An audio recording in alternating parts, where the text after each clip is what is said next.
سبيل الدموع سبيل مريح تنهد يا صاحي كي تستريح وبث الدعاء الخفي الصريح يسعك الفضاء الرحيم الفسيح. Assalamualaikum warahmatullahi wabarakatuh. Waalaikumsalam warahmatullahi wabarakatuh. Alhamdulillahilladzi arsala rasulahu bil huda wa lam yattakhidh lahu syarika wa walada wa kullu man ala ba'dihim bi ittikhadihi khalila wa ja'ala sayyidana wa nabiyyana wa maulana Muhammadan abduhu wa rasulahu amma ba'du. Yang sama-sama kita hormati dan kita muliakan guru kita Kiai Haji Cahya Suganda. Alhamdulillah beliau senantiasa bisa hadir di tengah kita. Kita doakan mudah-mudahan beliau senantiasa Allah sehatkan badannya, Allah panjangkan umurnya, Allah limpahkan rezeki yang halal dan barokah. Tak lupa sahibul bait, sahibul hajat, tuan rumah pengajian Majelis Taklim Wabut Taqwa malam ini, Bapak Ahmad Wartoyo beserta seluruh keluarga. Mudah-mudahan apa yang telah beliau keluarkan, baik tempat, jamuan, waktu dan sebagainya, semuanya menjadi amal kebaikan yang Allah balas dengan pahala yang berlipat ganda. Alhamdulillah, ini mungkin karena binaan dan pembiasaan ya dari Majelis Taklim Wabut Taqwa sama Bang udah biasain. Awal Toyo aja sekarang ngomongnya sambutan udah mulai bagus ya. Minimal di Wabut Taqwa mah barisalah nyakal mik dong barisalan gitu ya. Tinggal nanti panang juga udah kemarin ya sambutan turun mah ya di sana ya. Oh dua. Tapi harus bisa semua. Ya. Enggak kemampuan ya. Ya setidaknya baca tahlil mah pada bisa. Nanti kalau ada tetangga yang minta kebetulan ambilnya lagi banyak yang meninggalnya ada 2-3, ustadznya juga kagak ada lagi sakit. Nah kalau nggak ada sama sekali, jemaah dari Wabut Taqwa bisa mimpi tahlilan. Ya, gimana ya? Amin.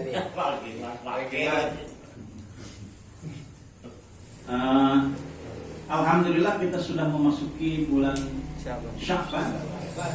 Insyaallah malam Sabtu atau malam Jumat ya, malam nisfu Sya'ban. Ya, Sabtu atau malam Jumat. Karena menurut berita nih yang beredar, lebarannya sama tapi awal Ramadannya beda Masehinya. Kalau tanggalnya sama-sama tanggal 1 Ramadan. Pasti ya. Iya. Ini katanya karena memang antara ru'yat bil hisab dan ru'yat bil fi'li itu ada kriteria atau metode tersendiri, sehingga kalau ada perbedaan di hasil hitungan, kalau ru'yat bil fi'li kan harus melihat langsung ke hilal, sedangkan ru'yat bil hisab itu menghitung. Jadi setahun, jangankan setahun, mungkin 5 tahun yang akan datang Ramadan, bulan Masehinya, tanggal Masehi jatuh di bulan apa, tanggal berapa, itu sudah bisa ditentukan. Jadi wajar kalau ada perbedaan, nanti tidak usah menjadi permasalahan. Yang jelas kita sambut Ramadan, bulan yang suci dan mensucikan. Bahkan sebelum kita masuk ke bulan suci Ramadan, mengisinya dengan amal ibadah, kita sudah diampuni dosa-dosa kita oleh Allah Subhanahu wa Ta'ala. Kalau kita menyambutnya dengan penuh kebahagiaan, ya, kita menyambutnya dengan amalan-amal soleh senantiasa begitu Allah Subhanahu wa Ta'ala. Walaupun menurut beberapa ulama ini hadisnya dianggap tidak kuat atau lemah. Man faraha bi dukhuli Ramadana haramallahu jasadahu 'alan nar. Orang yang menyambut bulan suci Ramadan dengan gembira, maka Allah haramkan tubuhnya disentuh oleh api neraka. Bahkan di bulan Sya'bannya saja sudah Allah ampuni dosa-dosanya. Banyak hadis-hadis yang menjelaskan tentang kemuliaan bulan Sya'ban atau malam nisfu Sya'ban. Ya, dan di antara banyak hadis yang dianggap paling rajih adalah hadis tentang Allah Subhanahu wa taala yang turun ke bumi di malam nisfus Sya'ban untuk mengampuni dosa seluruh hambanya. Innallaha yattali'u fi lailatin nisfi min Sya'ban. Allah Subhanahu wa taala turun pada pertengahan bulan Sya'ban, ya, di malam hari, fayaghfiru li jami'i khalqihi, untuk mengampuni dosa-dosa seluruh makhluknya, seluruh hambanya, illa, kecuali, ya, ada tulis istisna di sini, kecuali yang tidak diampuni oleh Allah adalah li musyrikin wa musyahidin, mereka yang masih melakukan dosa musyrik mendoakan Allah Subhanahu wa taala, dan mereka yang masih menyimpan perasaan dengki, dendam, permusuhan dengan saudara sesama musyrik. Nah, ini kalau berbicara musyrik harus hati-hati juga, jangan mudah memusyrikkan orang, mengkafirkan orang. Ya, kita kan kata Abah juga, guys, gampang banget memusyrikkan orang. Jarah musyrik, makan tumpeng musyrik, bakar kemenyan musyrik. Nanti dulu, lihat dulu, jarah mah boleh, kata siapa jarah musyrik. Kalau di jarah itu ada niat atau hal-hal yang dilarang di dalam agama, misalkan menyembah atau meminta ke kuburan, itu baru kagak boleh musyrik. Tapi kalau jarahnya boleh. Bahkan kalau Rasul datang jarah ke makam, ke kuburan, beliau mengucapkan salam, yang menandakan kalau kita mengenal orang yang ada di kubur, ya, di depan kuburan, bukan di alam kubur, kemudian kita mengucapkan salam, maka yang ada di dalam kubur itu dia tahu kedatangan si fulan. Ini temannya, ini sahabatnya, ini keluarganya, ini anaknya. Dan Allah izinkan, Allah kembalikan, ya, untuk mampu menjawab salam dari orang yang jarah kepada dia. Assalamualaikum ya ahlal kubur. Assalamualaikum wa ahya ahlal kubur. Itu yang di alam kubur Menjawab. Enggak ada. Coba enggak dengar. Adanya mah lupa tuh sekarang. Boleh, ini boleh. Makan tumpeng boleh enggak? Tumpeng boleh. Makan tumpeng boleh. Yang jadi musyrik itu kalau tumpeng dibuat sesajen untuk karuhun, untuk sang hyang, untuk tempat yang dikeramatkan, itu baru kagak boleh. Tapi kalau syukuran rumah 17-an, doa bersama, di tengahnya ada tumpeng, habis doa makan bareng-bareng, ya boleh. Jangan main musyrik aja. Gak bagian Ya. Kemudian dupa, kemenyan, boleh nggak? Boleh. Kalau sekedar kewangi-wangian, boleh.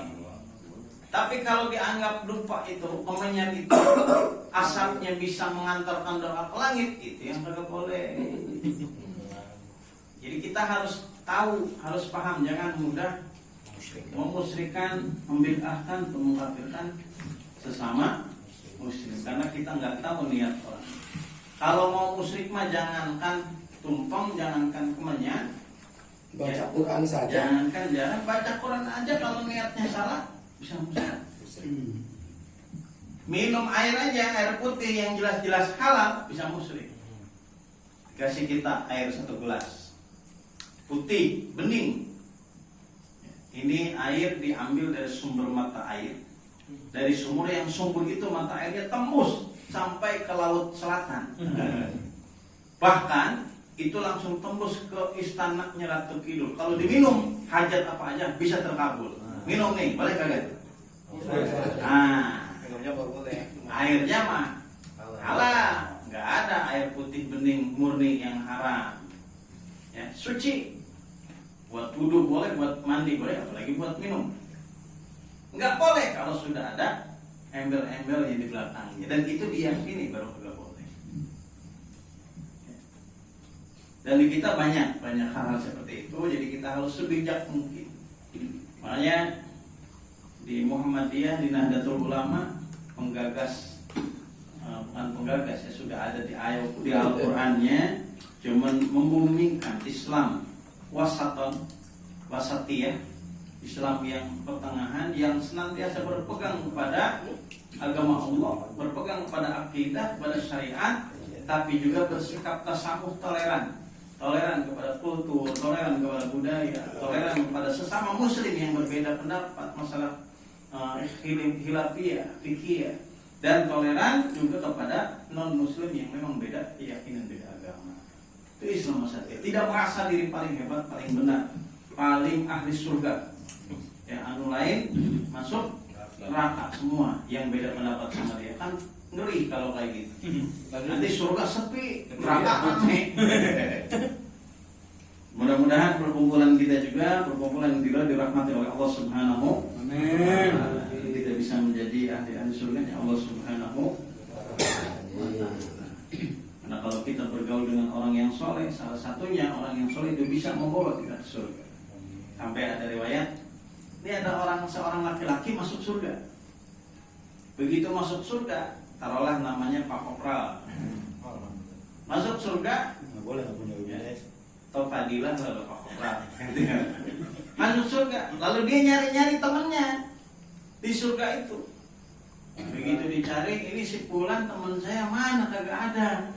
Dia nanya, kalau ya Allah teman saya mana si Fulan? Di teman saya ngopi, teman ngobrol, teman ngaji, tempat zikir bareng, berjamaah bareng, ke masjid bareng, ya.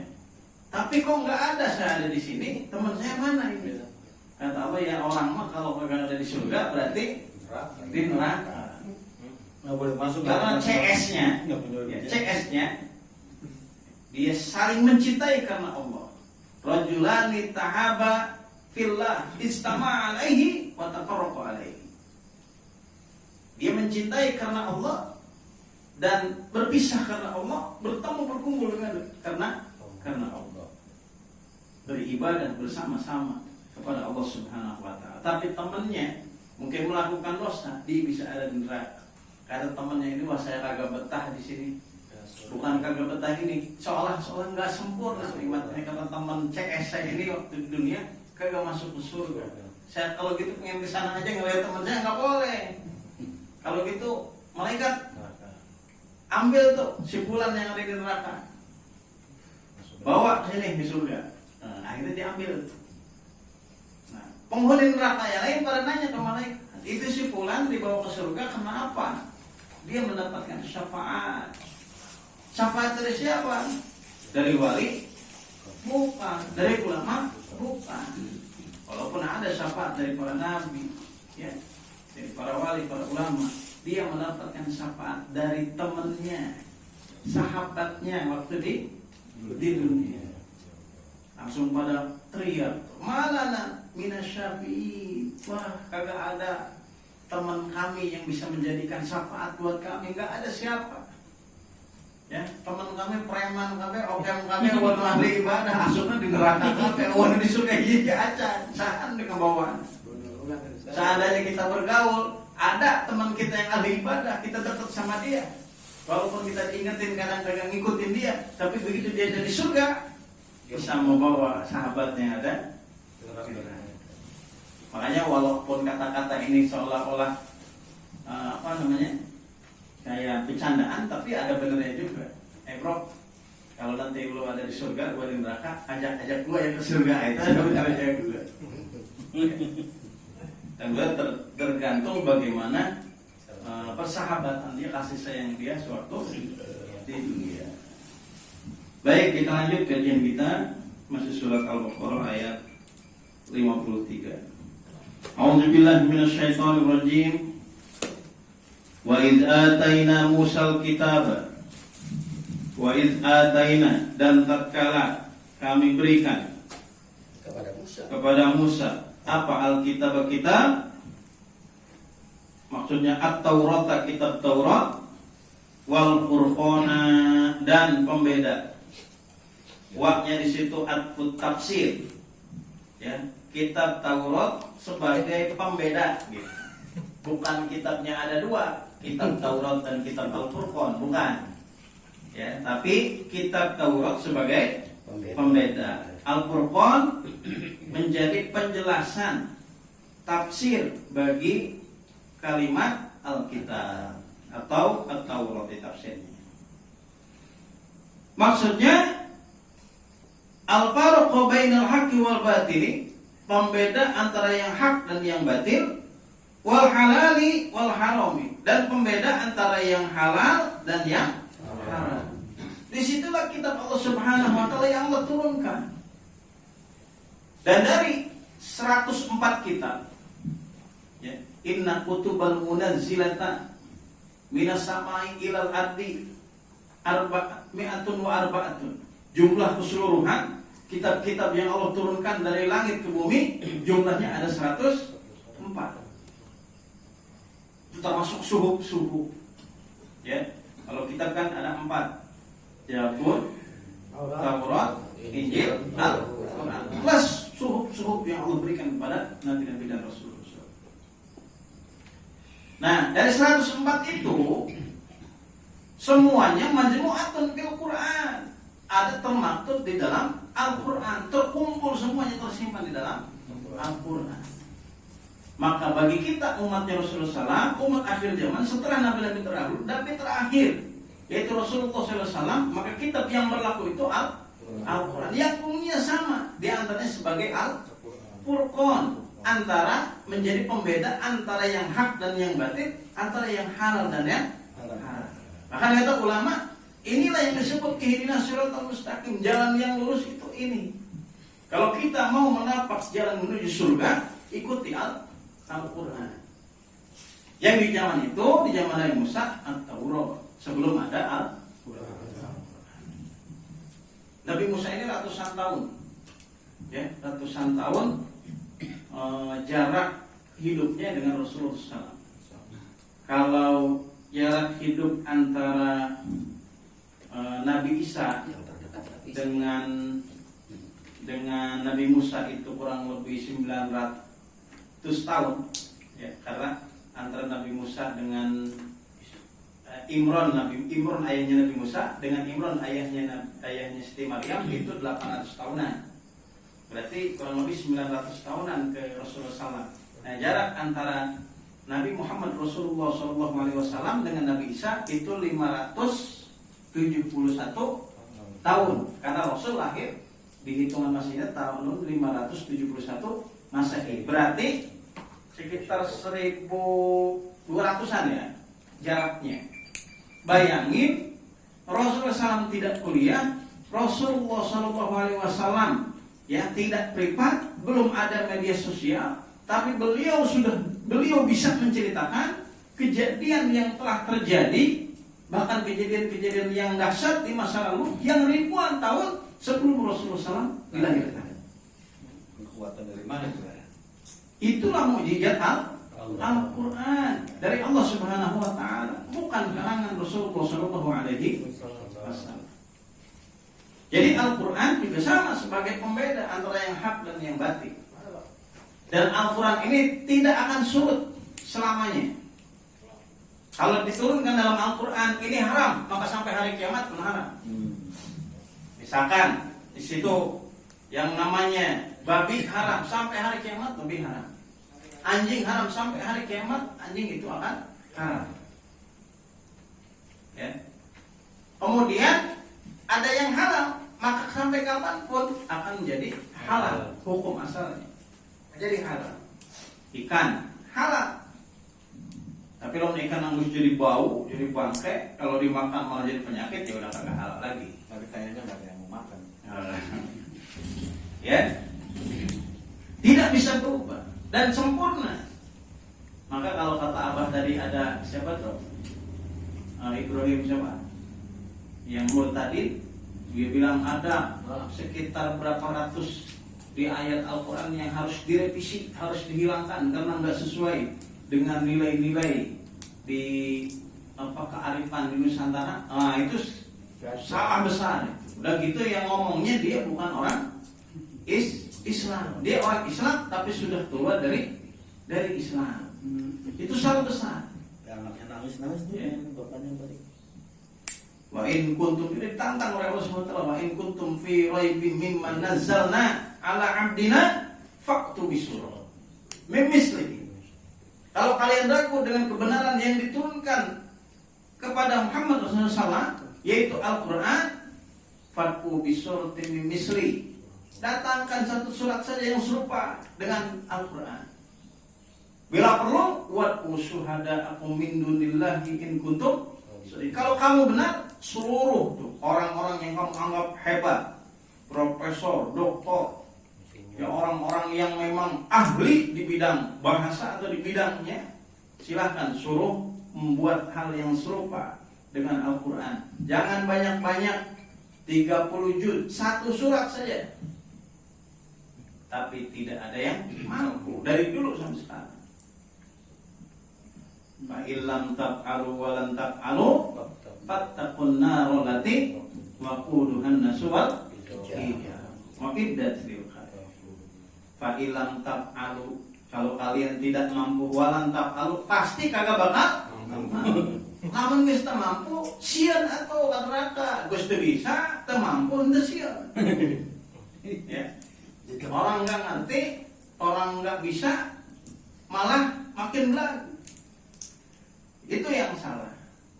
Harusnya kalau nggak bisa, takut sama Allah, fattaquna, sama siksanya, sama neraka.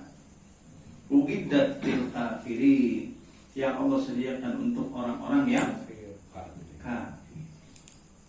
Tapi memang yang namanya iman itu anugerah, nikmat besar dari Allah SWT. Makanya kalau ada mukadimah, pembawa acara atau ustaz pasti menyampaikan itu. Puji dan syukur marilah kita panjatkan kepada Allah SWT atas nikmat dan rahmat kepada kita, wabil khusus nikmat iman. Nikmat yang gak bisa dibeli, gak bisa didatangkan.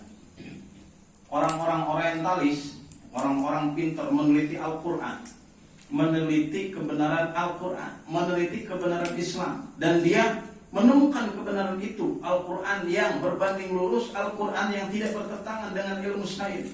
Bahkan sebelum penemu-penemu, peneliti-peneliti menemukan tentang perkembangan, baik itu ilmu teknologi dan sebagainya, ilmu kedokteran, kesehatan dan sebagainya, Islam sudah berbicara lebih dulu.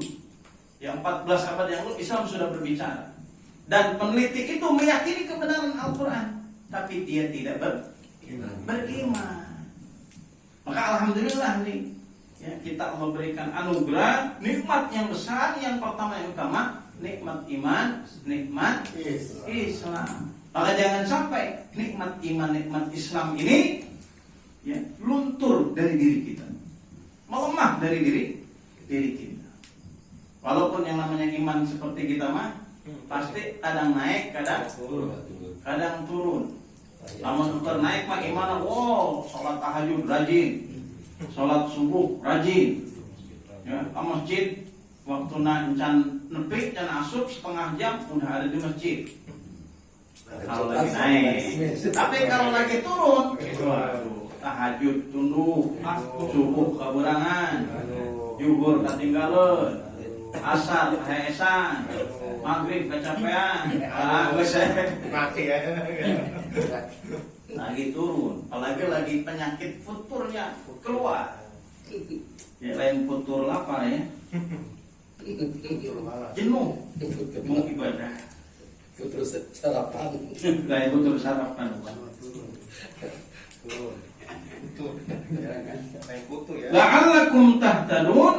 Nah, Al-Quran itu, zaman itu Taurat itu, Alkitab itu, Al-Furqan itu, la'allakum tahtadun, agar kalian mendapatkan petunjuk. Bihi dengan kita, dengan kembalinya ke kita. Minat dolal, petunjuk dari kesesatan. Jadi lamun hayang selamat mau sesat ya ikuti kitab, ikuti Al-Quran. Kalau orang Yahudi ikuti atau saat itu yang benar. Karena atau nggak berlaku lagi kalau sekarang ikuti Al-Quran yang dibawa oleh Rasulullah SAW. Tapi mereka nggak mau ya ganti ya.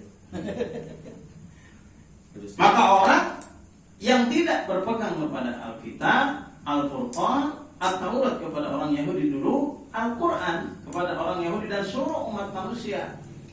Kita, terutama umat Rasulullah SAW, kalau tidak berpegang pada Al-Quran, maka bisa tersesat. Ya, karena Al-Quran adalah sumber hukum pertama dan utama dalam syariat agama Islam. Baru setelah itu al-hadis. Kalau mau selamat dari kesesatan, ikuti Al-Quran. Itu hidayah Allah. Jadi hidayah Allah itu udah turun kepada kita. Masalahnya kita mau nggak menjemput, menerima, membuka hati untuk menerima hidayah dari Allah Subhanahu Wa Taala Al-Quran ini. Makanya dalam hadis dijelaskan, masaluma ba'asa lillahu minal huda wal ilmi. Perumpamaan, aku diutus oleh Allah Subhanahu Wa Taala untuk menyampaikan hidayah, untuk menyampaikan ilmu. Kama salil ghaisil kasih, sama seperti hujan yang lebat yang turun membasahi bumi. Di sana bumi itu ada yang dikatakan bumi naqiyatun, bumi yang subur, yang subur, yang begitu terkena air hujan dia bisa menyerap air dengan baik dan bisa tumbuh tanaman-tanaman di sana. Kemudian ada air yang ada bumi yang disebut ki'adun. Bukan ki'adul, ki'adun. Ki'adun itu tanah yang tandus tapi masih bisa menyimpan air, cuman tidak bisa menumbuhkan tumbuhan. Kemudian ada satu lagi apa? Ki'adun, nakiyatun, ajadib. Ajadib itu air yang tandus tapi tidak bisa menyimpan air. Atau balik, ajadib menyimpan air tapi tandus, sedangkan nakiyatun tandus tidak bisa menyimpan air sama sekali. Maka jadilah hati kita ini, jiwa kita ini, diri kita ini seperti nakiyatun, tanah yang subur, tatkala disiram oleh air, disentuh oleh hidayah Allah Subhanahu Wa Taala, disampaikan Al-Quran, kita mau menerimanya. Makin bertambah keimanan kita, menggali, membaca, memahami Al-Quran, semakin hari semakin kuat keimanan. Kan gitu ya. Idza dzukirallahu wajilat qulubuhum wa idza tuliyat alaihim ayatihi zadatuhum imana. Tanda orang beriman kalau dia mendengarkan kalimat Allah, lafaz Allah, bergetar hati. Dan kalau mendengarkan Al-Quran dibacakan, bertambah keimanan. Begitu dia mendengar bacaan Al-Quran, ansitu, dia diam. La'allakum turhamun, maka Allah akan memberikan kasih sayang, rahmat. Cuman anehnya kadang nih, nggak tahu saya dalilnya dari mana.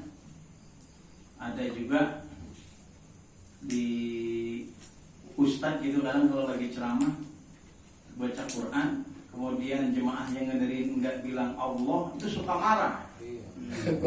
Sebut dong kalimat Allah, jangan diem aja. Orang yang baca Al-Quran kemudian yang ngedengerin menyebut kalimat Allah, dia akan mendapatkan rahmat. Kalau di Al-Quran itu balik. Wa idza quri'al Qur'anu fastami'u lahu wa ansitu la'allakum turhamun. Kalau kita mendengarkan bacaan Al-Quran dibacakan oleh orang, kedengar sama kita, dengarkan, ansitu, diam. Maka kalian akan mendapatkan rahmat. Bukan Allah, bari tengah teh dibaca naon eta isina.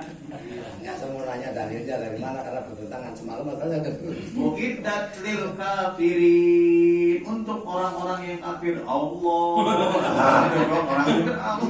Ya masalahnya semalam juga ya. Penjelasannya sampai detail banget. Iya. Jadi saya timbul pertanyaan, saya tanyain ntar malam. Itu banyak, bukan satu dua kembali, banyak. Jadi harus hati-hati juga, memang dari jamaah Bukit Taqwa harus hati-hati juga. Mungkin mereka punya dalil yang lain, saya nggak tahu. Tapi kalau di Al-Qur'annya, kalau kita dibaca Al-Qur'an tadi ya, tidak justru menyangkut menyahut nembalan bacaan kulapat atau bacaan Quran ku Allah. Kalau mau emang benar ada hadisnya, kalau ada dalilnya benar, seperti yang disampaikan ada kan ulama ustaz-ustaz yang menyampaikan itu nggak disebut hadisnya. Kalau emang benar, berarti setiap ada kaset tuh diperdengarkan langsung Allah gitu terus kan. Ya, karena dalam agama itu harus bidalil, tidak boleh hanya sekedar cuap-cuap ngomong doang. Ya sautu aja. Ya, kalau cuma ngomong doang, gak ada dalilnya, Qurannya kagak ada, hadisnya kagak ada, karena pendapat ulama yang pun dikiranya nggak dijelaskan, ya susah. Jadi semaunya. Kalau cuma ngomong, ya, tukang obat juga pinggir jalan pada pinter ngomongnya. Tentang taruh ular satu minum ke bakopra langsung. Bapak ibu, mari semua. Tapi agama harus dengan dalil.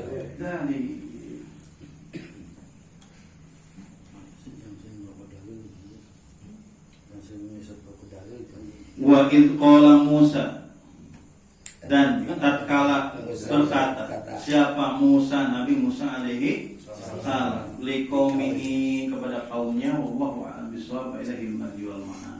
Nanti kita lanjutkan di surat Al-Baqarah ayat yang ke-54 di pertemuan yang akan datang. Mungkin habis lebaran ya. Karena minggu depan kita tentang wakupan. Tapi wakuf bukan berarti berhenti ngaji selama Ramadan, tapi tidak depan. Siap ya. Masuk malam. Tunggu dulu Bapak Ya. jawab dari belakang. Terima kasih atas perhatiannya. Mohon maaf atas kekurangannya. Mudah-mudahan kajian kita bisa menjadi wasilah turunkan berikan kepada kita nikmat, ridho, rahmat serta hidayahnya kepada kita, sehingga kita menjadi selamat di dini wa dunia. Terima kasih. Assalamualaikum warahmatullahi wabarakatuh. Waalaikumsalam warahmatullahi wabarakatuh.